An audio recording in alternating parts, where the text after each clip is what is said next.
Testing 1, 2, 3, we're good? Okay. All right, guys, we've got Diego's 1990 Z32. Came in for a little bit of specialty Z love on the dyno. Diego has freshly rebuilt engine, a Sport 530s, the Nismo 740cc injectors, stock intercooler piping, full 3-inch exhaust, and that's just about it. Exhaust manifolds are still stuck.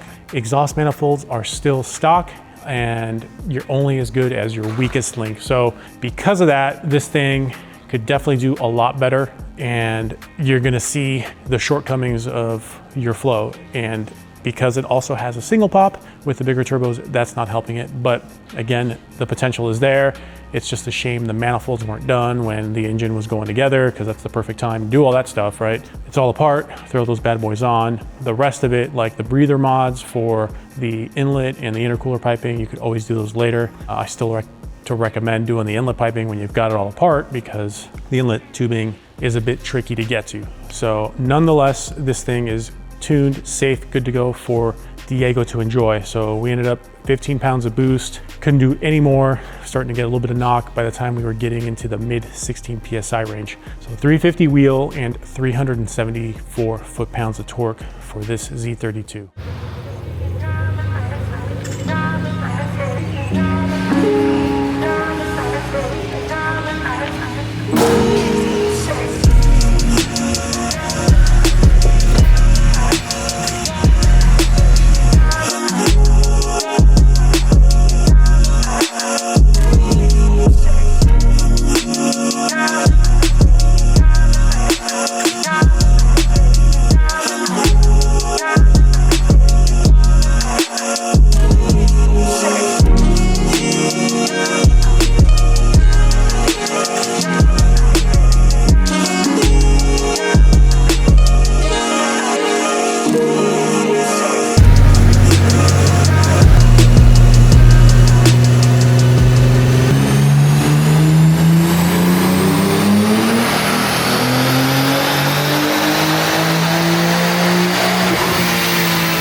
All right, guys, Seb from Specialty Z here. We have got our Max 6-puck in this bad boy. It had an older version of our Max Street, roughly about 7 years on it, and just wasn't up to holding the amount of power. We already knew that, you know, the Max Street really is only rated for about 500 foot-pounds of torque. You can get away with a little bit more, but, you know, as the clutch wears, it gets a little thinner. The diaphragm fingers don't have as much clamp load, and so those fingers start to come up a little bit. So got our Max 6-puck in there. Now this thing is back to where it was. It's making power, it's holding it. This is just on 100 octane. We usually don't run this kind of boost. It's a bit too much. The dyno's reading a couple PSI higher today. You know, compensation and the pressure, but we're making about 24, 23 pounds of boost, and it did really, really well. 21, 22 pounds, we're doing about 588 wheel. Timing is conservative. We can't go a whole lot like we could on the 85. And when we turned up the boost to about 24 25-ish, 26, we got up to about 621 wheel. So I don't know if we've covered this car in the past. Again, this is something we did about 7 years ago. Low miles, 96, and we basically brought it up to snuff and got rid of a lot of that 96 junk that it has, the cams being the biggest thing, integrating the VTC, and we are able to do all this still with the factory ECU. So we have a piggyback controller for our VTC mechanism. We are running the eSport 500s. The rest of the engine is entirely stock. So stock valves, stock bottom end, and then we've added a set of the MSP exhaust manifolds when they were available at the time. The Sport 700s, Gen 2 GTX 2860s, intercooler piping, inlet piping, old version of the Ash Massives are full exhaust with all the fixings. It's got the EPA cat on there. And as you can tell, these new cats do really, really well.